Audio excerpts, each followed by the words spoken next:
You know you've got a comeback in you. When you take the next step, you're going to make it count. For your career, for your family, for your life. You can earn a degree you're proud of with Purdue Global. Purdue Global is backed by Purdue University, one of the nation's most respected and innovative public universities. This is your chance. This is your opportunity. This is your comeback. Purdue Global, Purdue's online university for working adults. Start your comeback today at purdueglobal.edu. Amazon One Medical presents Painful Thoughts. I could catch anything sitting in this doctor's waiting room. Ugh, a kid just wiped his runny nose on my jacket.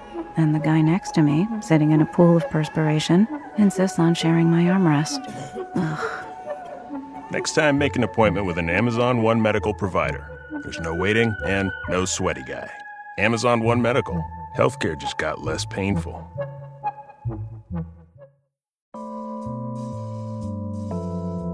Hello, I'm Taylor Williamson, a senior producer at Wonder Media Network, and I'm so excited to be guest hosting this week's episode of Womanica. This Black History Month, we're talking about Renaissance women. As part of the famed cultural and artistic Harlem Renaissance movement, these women found beauty in an often ugly world. Today, one of the earliest Black stars on Broadway, she took the stage in the Roaring '20s, and she didn't stop there. Her career spanned mediums, decades, and continents. Some have called her the real First Lady of Jazz. She was an outspoken advocate against racism and segregation, even during the tumultuous 1920s in the U.S. Let's meet Adelaide Hall. Adelaide Hall was born in Brooklyn, New York in 1901 to Elizabeth and Arthur William Hall. Her father, Arthur, taught music at the prestigious Pratt Institute, which Adelaide later attended.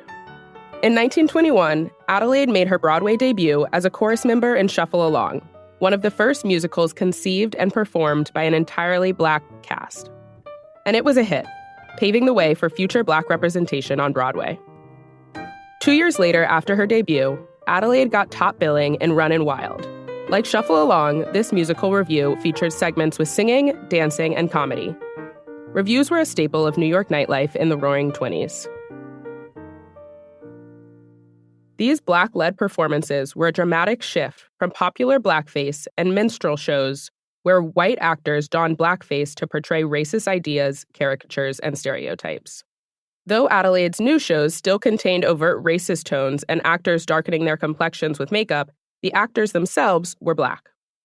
Still, this was during the height of segregation in the U.S. Adelaide and other Black performers faced discrimination and racism throughout their careers. In 1924, Adelaide married Bertram Errol Hicks.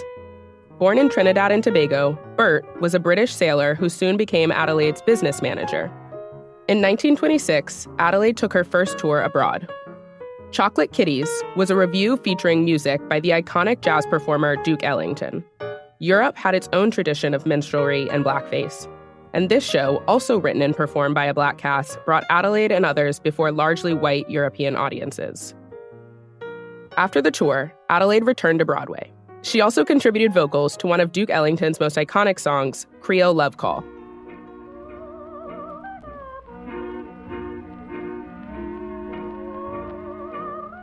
Adelaide's vocals on the song are historic. Her performance is believed to be one of the first ever recordings of scat singing. This improvisational syllabic style of singing became a staple in jazz music.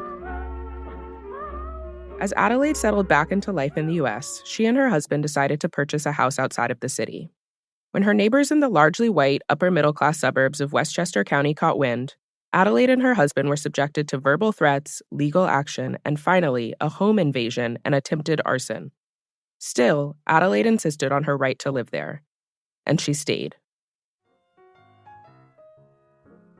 Adelaide's touring also took her to the Jim Crow South. When an interviewer at the time asked her about her experience, she said, quote, "Being a member of the oppressed race, I think I will be able to accustom myself to conditions as they exist. However, there are many details I would rather not go into." When her touring took her back to Europe in the 1930s, Adelaide and Bert decided to stay. They settled in Paris. Adelaide joined Josephine Baker and other iconic Black performers, who, upon finding commercial success in Europe, decided to leave the segregated U.S. behind. Adelaide and Bert opened a series of nightclubs in Europe. She continued performing, and in 1938, they decided to move to London. There, Adelaide moved from Broadway to the West End. She starred in several shows throughout the 1950s and 60s. She also became one of the first Black broadcasters with the BBC. Her radio series was called Wrapped in Velvet. In 1957, Adelaide returned to the U.S. for her final Broadway performance. The show, Jamaica, tells the story of a small Caribbean island taking a stand against the tourism industry.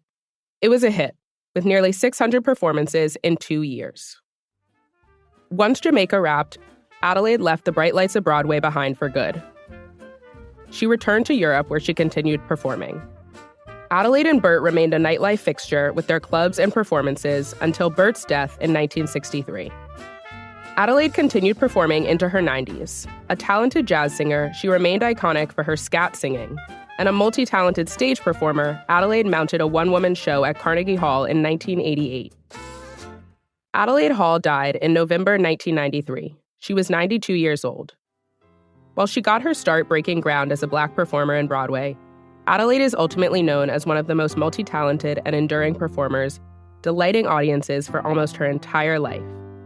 A plaque outside her London home hails her as the real First Lady of Jazz. All month, we're talking about Renaissance women. For more information, find us on Facebook and Instagram at Womanica Podcast. Special thanks to Jenny and Liz Kaplan for having me as a guest host. Talk to you tomorrow.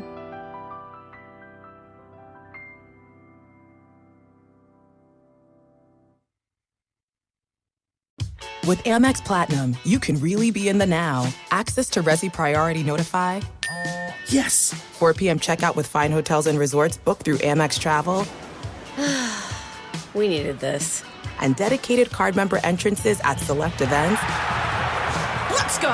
Means you can focus on the present moment. That's the powerful backing of American Express. Terms apply. Learn more at americanexpress.com/withAmex. Card member entrance access not limited to Amex Platinum Card. Residents at Brightview Senior Living Communities enjoy enhanced possibilities, independence, and choice. Brightview Dulles Corner in Herndon and Brightview, Great Falls, offer vibrant senior independent living, assisted living, and memory care services through various daily programs and cultural events. Chef-prepared meals, safety and security, transportation, resort-style amenities, and high-quality care. Everything you need is here. Discover more at brightviewseniorliving.com. Equal housing opportunity.